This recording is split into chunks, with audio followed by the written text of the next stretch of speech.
Michelle Giannato, Vice President, Patient Advocate for Auto-Brewery Syndrome Information and Research, the nonprofit. My late husband's body would convert the carbohydrates that he ate to alcohol and he would become legally intoxicated. My last video, I talked about how you can help the caretaker and the person with auto-brewery syndrome or ABS. There's other ways that you can help. So what I can ask is, if you are a doctor, a nurse, a medical professional, if a patient comes to you and says that they suspect they have ABS, please listen.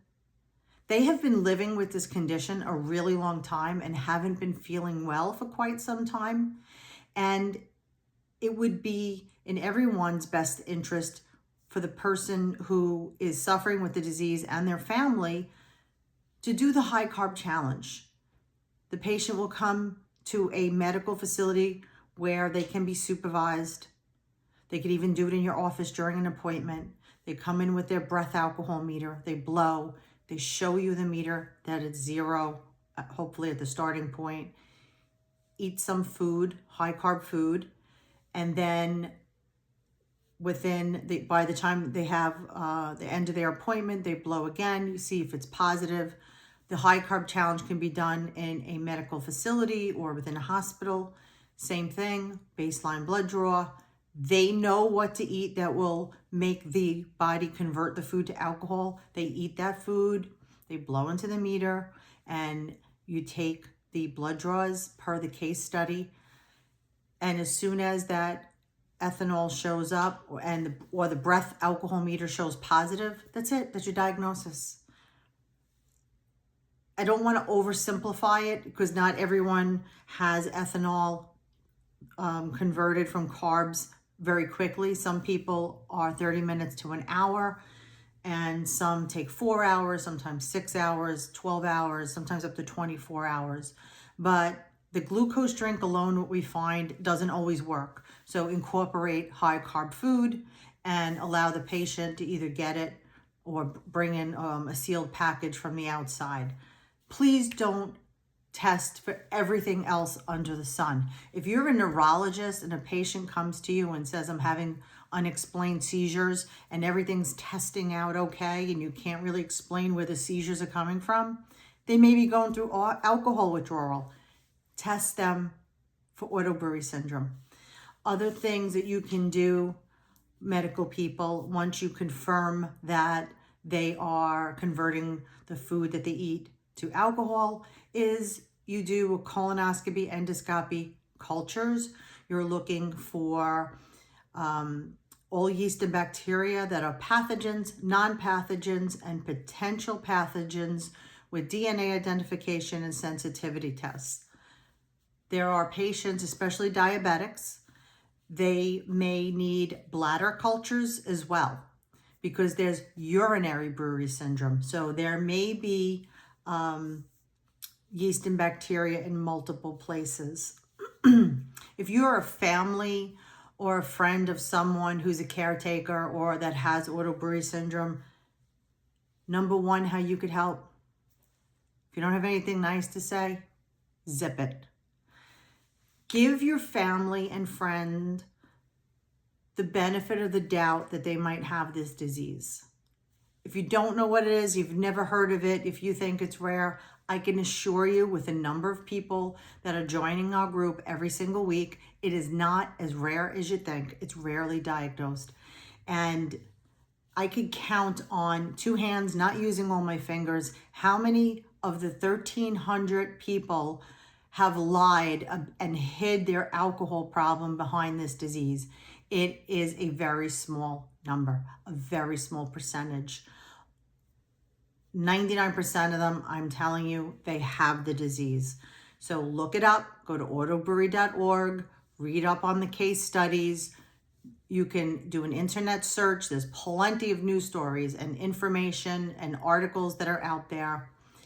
I can't tell you how many times I've heard myself from people that shall remain nameless.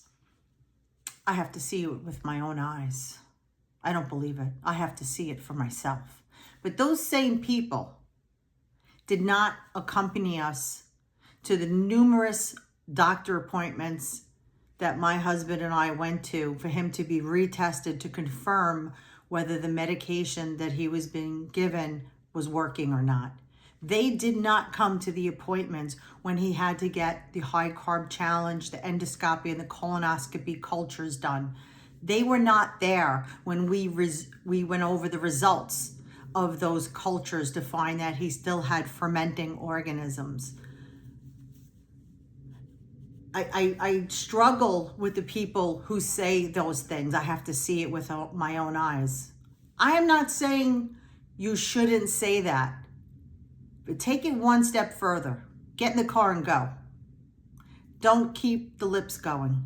Get in the car, go to the appointments. If you really care about these people, be there, support them. And we did have a family member come with us to an appointment because they needed to see it with their own eyes. And my late husband, he was sitting in the hospital. He had mashed potatoes as his food for the high carb challenge. He blew into the meter, showed everyone 0. They did a baseline blood draw. That takes a few hours to get back. Then he ate the mashed potatoes. It was a hospital portion, small portion. And within the hour, when he blew into the breath alcohol meter, he was 0.23. They did the blood draw, matched off by a few points. But within that hour, if you were there, you would have saw it with your own eyes. That family member that came with us was an absolute shock. They could not believe that not only did he ferment those potatoes so quickly to alcohol, but he was fine. He could walk and talk and we didn't know how high did that alcohol have to go before he looked inebriated or acted inebriated. I think from our past, it had to be a little bit higher, but for the most part, he was pretty functional. But it's scary to know that the human body can do this. I have lived this life for 5 years. I am helping other people now for 10. And I have heard all kinds of stories about, people, they're faking. They're like, very few, like I said, very few.